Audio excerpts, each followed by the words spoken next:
بسم اللہ الرحمن الرحیم اعوذ باللہ من الشیطان الرجیم بسم اللہ الرحمن الرحیم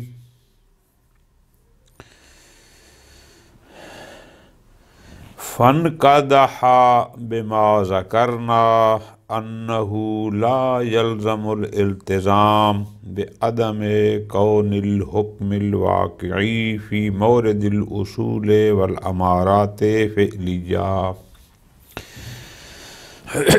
بحث ہماری چل رہی تھی کہ اگر ہم امارات غیر علمیہ کو، وہ امارہ ہو یا اصل عملی ہو، اگر اس کو حجت قرار دیتے ہیں اور اس سے ایک حکم ظاہری کو بیان کرتے ہیں تو بعض حضرات نے اشکالات کیے تھے، ابن قبہ نے اور دیگر نے، کہ اس سے لازم آئے گا اجتماع مثلین، اجتماع ضدین، طلب ضدین وغیرہ وغیرہ۔ ان کے جوابات جناب ملا اخند رحمہ اللہ نے دے دیے اپنے انداز میں۔ ایک جواب ہے جو شیخ انصاری رحمۃ اللہ علیہ نے دیا، اس کی طرف اشارہ کر رہے ہیں جناب ملا اخند رحمہ اللہ کہ یہ جواب ان لوگوں کا جو حکم واقعی اور ظاہری کے بارے میں تھا کہ کوئی حرج نہیں ہے، ایک حکم واقعی اور ایک حکم ظاہری ہو، حکم ظاہری چاہے امارہ سے ہو چاہے اصل سے ہو، اس سے کوئی حرج نہیں ہے۔ در حقیقت اپنے استاد گرامی قادر کے اس جواب کو قبول نہیں فرمانا چاہتے۔ کیوں جی؟ شیخ انصاری رحمۃ اللہ علیہ نے یہ فرمایا تھا کہ ہمارے غیر علمیہ کو حجت قرار دینے سے کوئی فرق نہیں پڑتا، چونکہ اس سے ایک حکم ظاہری آتا ہے، یہ طریق الواقع ہوتے ہیں، بس چونکہ اس سے ایک یہ طریق ہیں، اگر وہ مطابق واقع ہوگا تو بھی وہی حکم واقعی، اور اگر مخالف ہوگا تو کم از کم یہ ایک عذر بن جائے گا، اس سے کوئی نیا حکم وجود میں نہیں آتا، بلکہ یہ فقط طریق الواقع ہیں۔ اچھا، انہوں نے کیا فرمایا؟ فرماتے ہیں دیکھو، حکم کے مراحل ہوتے ہیں، ایک مرحلہ انشاء کا ہوتا ہے، ایک مرحلہ فعلیت کا ہوتا ہے۔ ہم یہ کہتے ہیں کہ جو حکم واقعی ہے وہ ہے مرحلہ انشاء پر، اور جو حکم ظاہری ہے یہ ہے مرحلہ فعلیت پر۔ وہ انشائی، یہ فعلی، تو جب دونوں کے مراتب بھی جدا ہیں، مراحل ہی جدا ہیں، یہ آپس میں مقابل میں نہیں ہے تاکہ ہم کہیں تعارض ہے، یہ طول میں ہیں، تو جب ایسا ہے کوئی تنافی، کوئی تعارض لازم نہیں آتا، لہٰذا اسی لیے ہم امارات غیر علمیہ کے بھی بعض کی حجیت کے قائل ہیں، چونکہ حکم واقعی اور ظاہری میں کسی قسم کا تعارض لازم نہیں آتا، اس لیے کہ مرحلہ انشاء اور مرحلہ فعلیت میں کوئی تعارض ہے ہی نہیں۔ ملا اخند رحمہ اللہ اپنے استاد گرامی کے اس جواب سے مطمئن نہیں ہوئے۔ وہ فرماتے ہیں ہمیں اصلاً یہ کہنے کی ضرورت ہی نہیں ہے۔ جواب وہی ٹھیک ہیں جو میں نے دیے۔ کون سے؟ کہ جو حکم واقعی ہے وہ بھی فعلی ہے، لیکن وہ فعلی تعلیقی ہے، اور جو حکم ظاہری ہے یہ بھی فعلی ہے، لیکن یہ فعلی حتمی ہے، منجز ہے۔ ٹھیک ہو گیا؟ اشکال یہ کرتے ہیں اپنے استاد گرامی پر کہ اگر آپ کی بات مان بھی لیں کہ وہ مرحلہ انشاء میں ہے، پوری توجہ، اشکال یہ کرتے ہیں کہ جب حکم مرحلہ انشاء میں ہوتا ہے تب تک تو وہ لازم الامتثال ہی نہیں ہوتا۔ کسی بھی حکم کا امتثال اس وقت لازم ہوتا ہے جب وہ مرحلہ فعلیت میں ہے، جب وہ مرحلہ بعث و زجر میں ہے۔ جب تک انشاء کے مرحلہ پر ہے سرے سے وہ لازم الامتثال ہی نہیں ہے۔ اور پھر آگے فرماتے ہیں اگر ہمارا قائم بھی ہو جائے اور ہمارا بتائے کہ حکم واقعی انشائی یہی ہے، تو حکم واقعی اگر انشائی کو بیان کر بھی دے تو بھی وہ لازم الامتثال نہیں ہے۔ کیوں؟ جب تک فعلیت پر نہیں آئے گا اس کا امتثال سیرے سے لازم ہی نہیں ہے۔ بے شک اس پر ہمارا بھی کیوں نہ قائم ہو جائے وہ پھر بھی لازم الامتثال نہیں ہے۔ یہ تو تب بات ہوتی کہ دونوں مرحلہ فعلیت پر ہوتے جیسے ہم نے کہا ہے، لیکن ہم نے کہا ہے کہ وہ اس کی فعلیت تعلیقی ہے، اس کی تنجیزی ہے۔ انشاء تو اصلاً لازم الامتثال ہی نہیں ہے، فعلی لازم الامتثال ہوتا ہے، لیکن تعلیقی ہم نے یہ کہا ہے لازم الامتثال، لیکن اگر اس کو مکلف کا علم ہوگا تو وہ بھی لازم الامتثال، یہ بھی لازم الامتثال۔ ٹھیک ہو گیا جی؟ یہ بات ہو گئی۔ اس کے بعد ممکن ہے کہ کوئی شخص جناب شیخ انصاری رحمۃ اللہ علیہ کی نیابت میں ان کا وکیل بن کر ملا اخند کو یہ جواب دے۔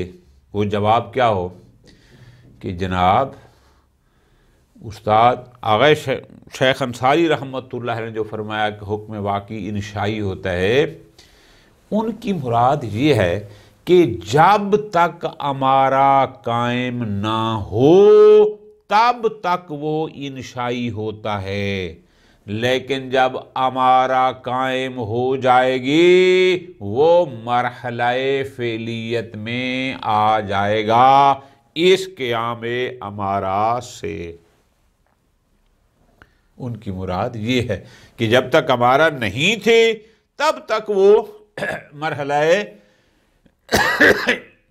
انشاء اور ثانیت میں تھا، لیکن اس کے بعد اب فرماتے ہیں کہ جب ہمارا آ جائے گی پھر تو اس کے ساتھ وہ کیا ہو جائے گا؟ مرحلہ فعلیت میں آ جائے گا، یعنی لازم الامتثال ہو جائے گا۔ ٹھیک ہے جی؟ بس اس کا مطلب ہے حکم واقعی انشائی جو مدعا ہمارا ہو، یہ ہو گیا موضوع، اس کا امتثال لازم ہے، یعنی وہ مرحلہ فعلیت میں آ جائے گا، لازم الامتثال ہو جائے گا۔ ان کی مراد یہ ہے۔ ملا اخند رحمہ اللہ اس کو بھی قبول نہیں فرماتے، اس لیے کہ فرماتے ہیں ہم نے کئی دفعہ یہ بات کی ہے، ایک دفعہ نہیں کی، کئی دفعہ کی ہے کہ محمول یعنی حکم سے پہلے موضوع کا محرز ہونا ضروری ہے۔ وہ محرز یعنی کنفرم ہو، چاہے وجداناً احراز کریں چاہے تعبداً احراز کریں۔ چھوٹی سی مثال، باقی ترجمہ انشاءاللہ آج کوئی دقیق چیز نہیں ہے۔ کیسے؟ ایک حکم ہے کہ جو پانی کر ہو وہ ملاقات نجاست سے منفعل نہیں ہوتا، نجس نہیں ہوتا۔ ٹھیک ہے جی؟ فرماتے ہیں اب یہاں پر موضوع کیا ہے؟ وہ پانی جو کر ہو۔ ترتیب سمجھنی ہے شیخ اخند کی، یعنی موضوع مرکب ہے دو اجزاء سے۔ کون سی؟ نمبر ایک کہ وہ ماء ہو، نمبر دو وہ کر ہو۔ مائیت اور کریت یہ دو اجزاء جمع ہوں گے تو حکم آئے گا عدم انفعال کا کہ یہ نجس نہیں ہوتے۔ اگر فقط مائیت ہے کریت نہیں، اگر کریت ہے مائیت نہیں، پھر محمول بھی نہیں آئے گا، حکم بھی نہیں آئے گا۔ یہ بات طے شدہ ہے کہ حکم یعنی محمول سے پہلے موضوع کا احراز ضروری ہے، چاہے وہ مرکب ہو چاہے وہ مفرد ہو، ہمیں سے غرض نہیں ہے۔ ٹھیک ہو گیا جی؟ خمریت کنفرم ہوگی، حکم حرمت آئے گا۔ واضح ہو گیا؟ اب اگر کوئی موضوع ہے لیکن وہ مرکب ہے، اس کے دو اجزاء ہیں، تو موضوع کا احراز پہلے ہونا چاہیے۔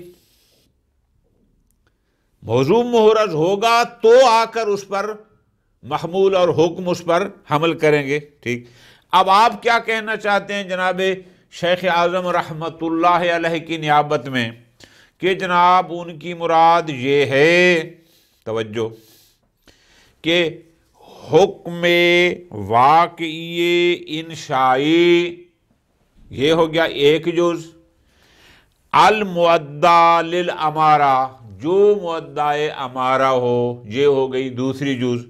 جب یہ دو جزیں ہو جائیں گی پھر اس پر محمول آئے گا کون سا؟ لزوم امتثال، امتثال لازم ہے۔ ہم کہتے ہیں، توجہ کرنا آقا جان، ہم یہ بات سمجھانا چاہتے ہیں کہ امارہ ان میں سے ایک جز کو ثابت کرتی ہے، دو کو نہیں کرتی۔ کس کو؟ امارہ کہتی ہے کہ جو میرا معدہ ہے یہ ابھی تیرے لیے بمنزل حکم واقعی کے ہے۔ حکم واقعی نہیں کہتی، وہ کہتی ہے حکم واقعی تو اسے علم ہی نہیں ہے نا، بمنزل حکم واقعی کے ہے۔ امارہ نے قائم ہو کر اس حکم کے بارے میں جو مدعا امارہ ہے یہ بتا دیا کہ منزل حکم واقعی کے ہے۔ اچھا جی، یہ تو ہو گیا کہ اس نے حکم واقعی انشائی کے منزل اس کو بیان کر دیا۔ لیکن جو اگلی جز ہے کہ حکم واقعی انشائی، اگلی جز کیا تھی؟ جو مدعا امارہ ہو اس کو کہاں سے ثابت کریں گے؟ امارہ کا کام فقط اس کو حکم واقعی کے قائم مقام قرار دینا ہے، نہ کہ جو مدعا امارہ ہو۔ کیوں؟ چونکہ نہ آپ وجداناً ثابت کر سکتے ہیں۔ وجدان کا مطلب کیا؟ اگر آپ کو یقین ہو گیا کہ یہی مدعا ہے حکم واقعی کا، یقین ہو گیا، امارہ کی نوبت ہی نہیں آئے گی۔ جو اگر آپ کو یقین جو ہے کہ یہی حکم واقعی ہے، پھر امارہ کے ہم محتاج کیوں ہوں گے؟ امارہ کے یا اصل عملی کے وغیرہ کے۔ اور نہ ہی تعبداً کہ بذریعہ تعبد یعنی استصحاب وغیرہ ہم یہ کہیں کہ جناب پہلے ایسا تھا، نہ، یہ چیزیں نہیں ہیں۔ کیوں؟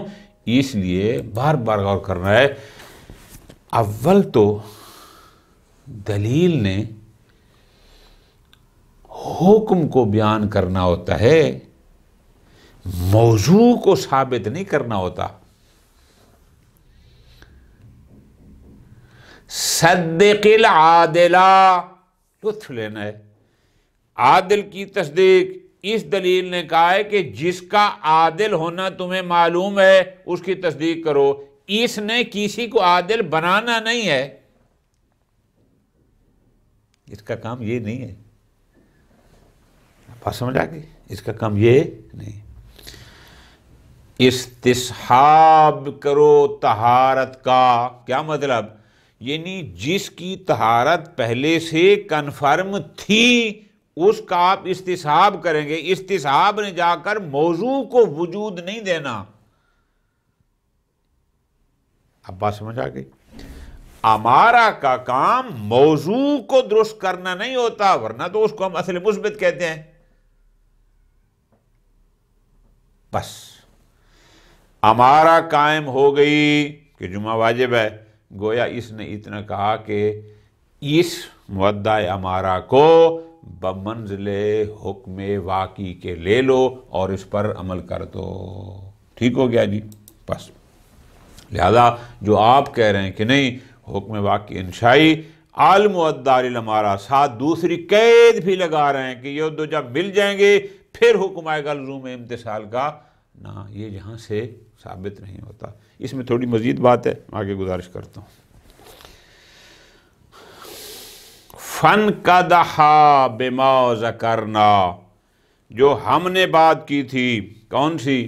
کہ جناب کوئی حکم واقعی اور حکم ظاہری میں تعارض لازم نہیں آتا، اس لیے کہ حکم واقعی فعلی معلق ہوتا ہے اور حکم ظاہری فعلی منجز اور حتمی ہوتا ہے۔ خوب، یہ ہمارا موضوع تھا۔ ہم نے کہا لیکن نہو لا یلزمو، پوری توجہ، یہاں سے در حقیقت شیخ انصاری رحمت اللہ علیہ کے جواب کی طرف اشارہ کر رہے ہیں، جو انہوں نے جواب دیا ان لوگوں کو۔ بعد میں اس جواب کا ہے کہ لا یلزم الالتزام، اس سے یہ لازم نہیں آتا کہ ہم اگر امارات کی حجیت کے قائل ہو جائیں تو پھر ہم اس بات کے ملتزم ہوں، جیسے کہ میرے استاد گرامی شیخ انصاری رحمۃ اللہ علیہ قائل ہوئے، کس بات کے؟ کہ ہم یہ کہیں کہ بے عدم کون الحکم الواقعی فی مورد الاصول والامارات فعلیہ، کہ جہاں جہاں اصل یا امارہ قائم ہو گئی اور اس نے ایک حکم ظاہری کو بیان کیا، وہاں پر حکم واقعی فعلی نہیں ہوتا بلکہ فقط انشائی ہوتا ہے۔ تو پس حکم واقعی انشائی ہو گیا اور حکم ظاہری فعلی ہو گیا، مرحلہ انشاء اور ہے، مرحلہ فعلیت اور ہے، یہ دونوں طول میں ہیں، عرض میں نہیں ہے۔ تو جب طول میں ہیں ان کا کوئی تعارض ہی نہیں ہے، کوئی تنافی ہی نہیں ہے۔ یہ جواب دیا تھا شیخ انصاری نے۔ فرماتے ہیں نہ، ہمیں اس جواب دینے کی کوئی ضرورت نہیں ہے، یہ میرے الفاظ ہو گئے۔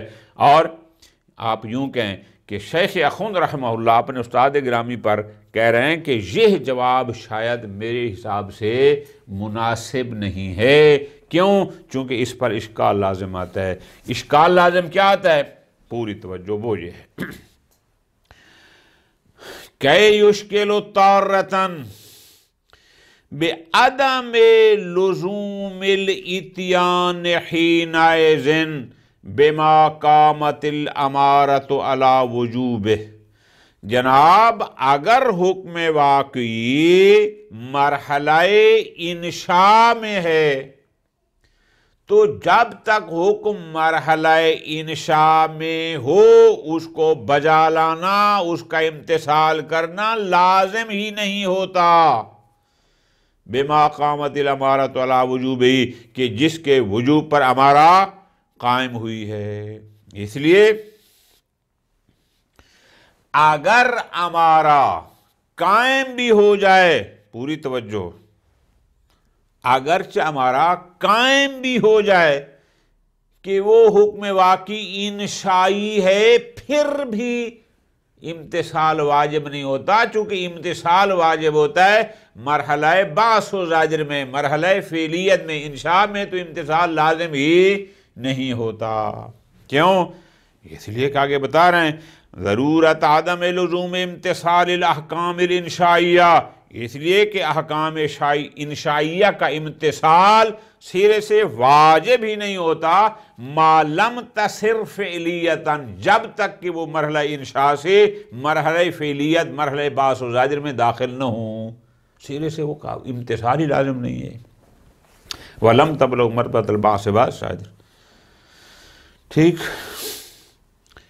وَلُزُومُ الْإِتْيَانِ بِهِ، جبکہ جس پر امارہ قائم ہو جائے اس کو بجا لانا، اس کا امتثال کرنا لازم ہوتا ہے، واجب ہوتا ہے، مما لا یحتاج الی مزید بیان او اقامت برہان۔ اس لیے کہ واضحات میں سے ہے کہ جب امارہ قائم ہو گئی تو اس کا امتثال واجب ہے۔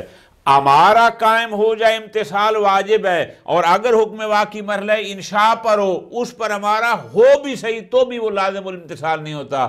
تو جناب کے جواب میں تنافی ہے کہ امارہ کا قائم ہو جانا کہتا ہے کہ امتثال واجب ہے، اور اگر وہ انشاء کے مرحلے میں ہے تو وہ امتثال واجب نہیں ہوتا، لہذا یہ درست نہیں ہے۔ ٹھیک ہو گیا جی۔ ممکن ہے کوئی کہے جناب شیخ انصاری رحمۃ اللہ علیہ کی نیابت میں کہ نہیں، شیخ انصاری نے یوں نہیں فرمایا۔ اچھا کیا فرمایا؟ لا یقال لا مجال لہذا الاشکال۔ کوئی کہے کہ نہیں جناب شیخ انصاری پر یہ اشکال وارد نہیں ہوتا، کیوں؟ اس لیے کہ لو قیل، کہ ہم اگر یوں کہیں بالفاظ دیگر، گویا کہ وہ کہنا چاہتے ہیں، شیخ انصاری یوں فرماتے ہیں بِأَنَّهَا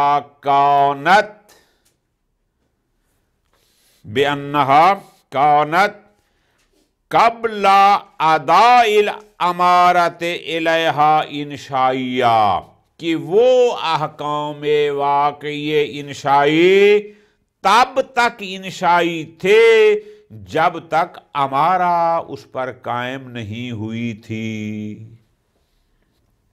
ٹھیک ہو جی؟ کیوں؟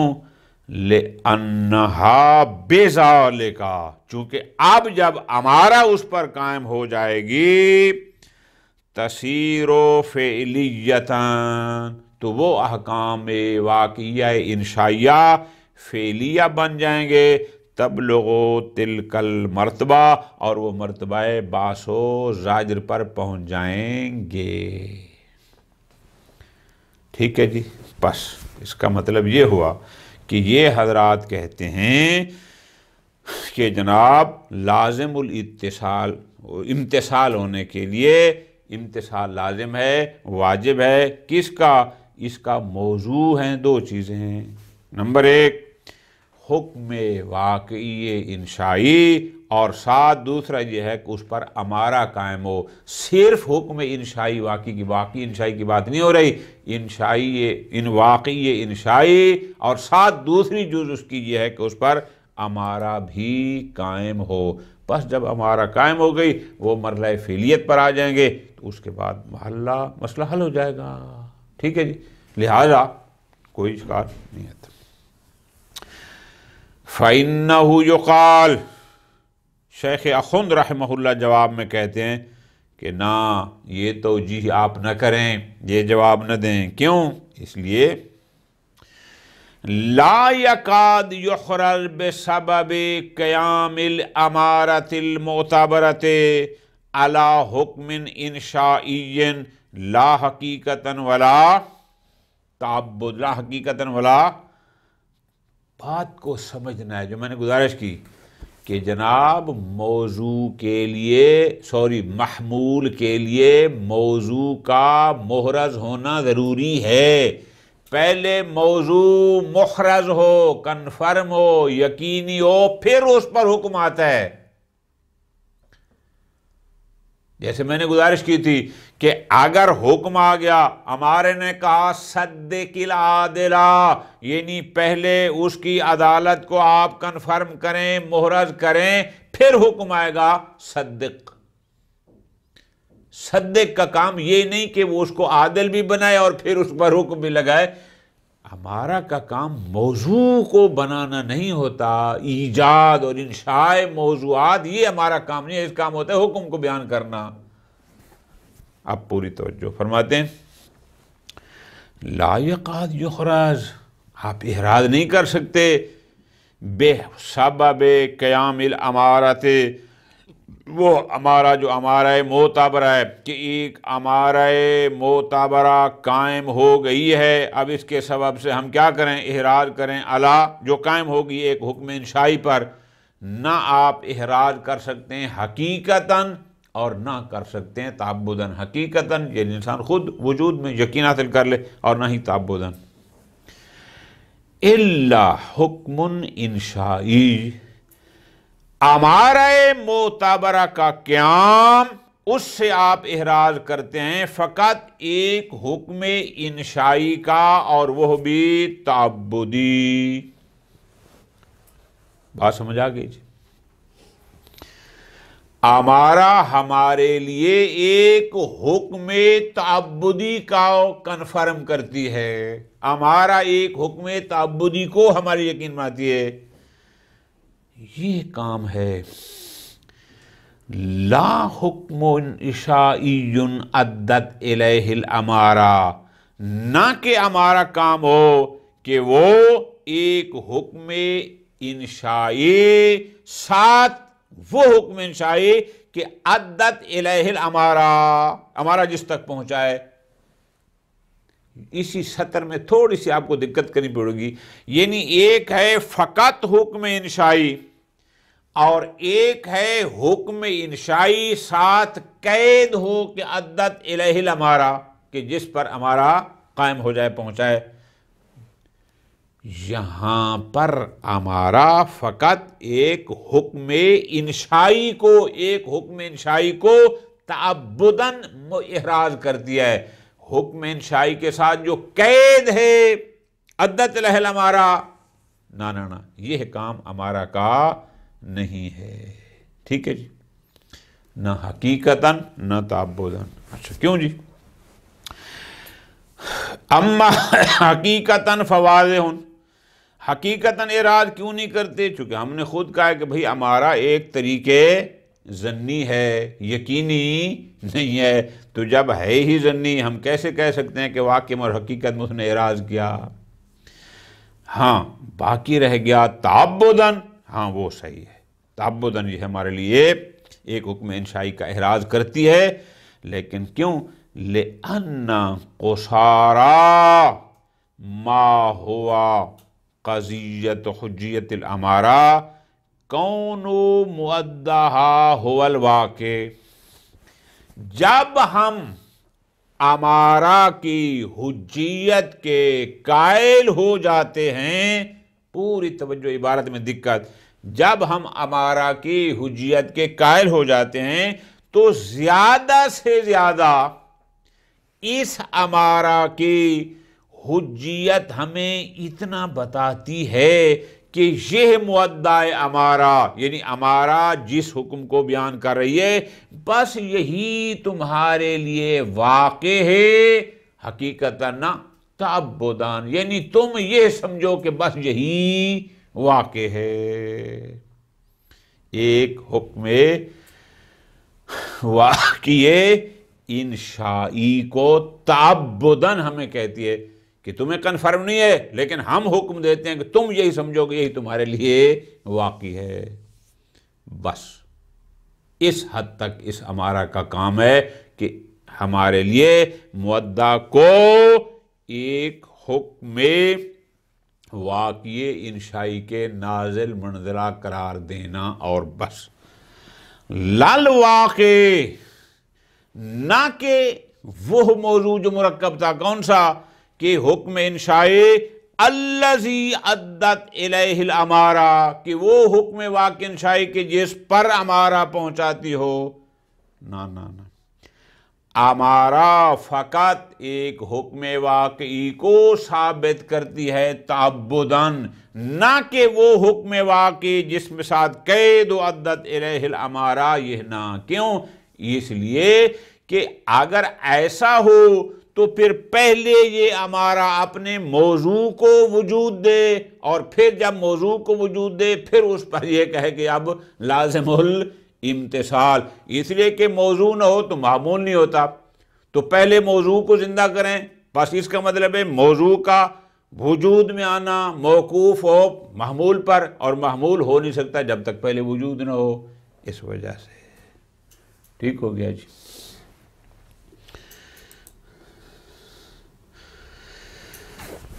ففہم، اس ففہم کے بارے میں بہت سارے شارحین نے بہت کچھ لکھا ہے، بعد نے کہا جی کہ در حقیقت یہ اشارہ ہے دقت مطلب کی طرف کہ آپ نے سمجھنا کیسے ہے، بئی معنی کہ یہ موضوع مرکب کیسے بنتا ہے، کہ ایک جز ہو حکم واقعی انشائی اور ایک جز ساتھ ہو مما عدت الیہ الامارہ، اس فرق کو سمجھنا ہر بندے کے بس کا کام نہیں ہے۔